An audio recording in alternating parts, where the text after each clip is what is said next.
ये पेशेंट आई हैं, इनका हम लेबियोप्लास्टी और वजाइनल टाइटनिंग कर रहे हैं। बहुत वजाइना बहुत ज़्यादा लूज तो नहीं है, ठीक थी, लेकिन मतलब उस हिसाब से उसको टाइट कर दिया। अब लेबियोप्लास्टी कर रहे हैं।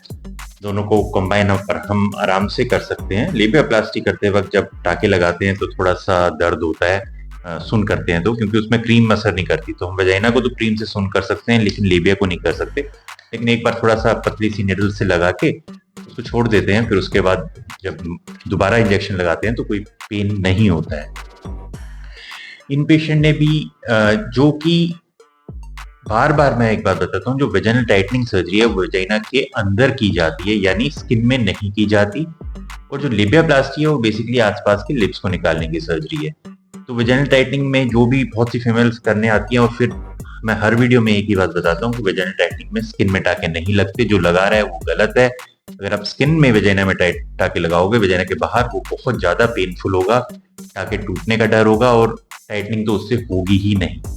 तो अगर आपने वेजाइना देखने में बुरी लगती है तो उसके लिए लेबियोप्लास्टी करा सकते हैं, फैट ग्राफ्टिंग करा सकते हैं, इसकी वाइटनिंग करा सकते हैं। लेकिन अगर टाइटनिंग करनी है तो वो वेजाइना के अंदर म्यूकोजा में ही टाके लगेंगे। अगर कोई आपके कहने पे, क्योंकि आपको ऐसा लगता है कि बच्चा होने के बाद वहां पे एक निशान पड़ गया, उसको हटवा के दोबारा लगाओगे, वो पहले से ज्यादा पड़ेगा और उससे वेजाइना भी टाइट नहीं होगी।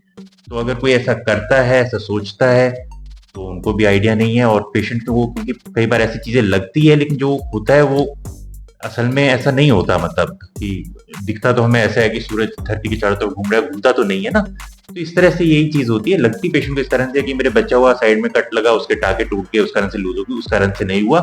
अंदर मसल स्ट्रेच होगी और म्यूकोजा बड़ी हो गई, वापस वो उस लेवल पे वापस कभी नहीं हो पाई, इस कारण से वेजाइना लूज होती है। तो हम उसी को एड्रेस करते हैं। Thank you.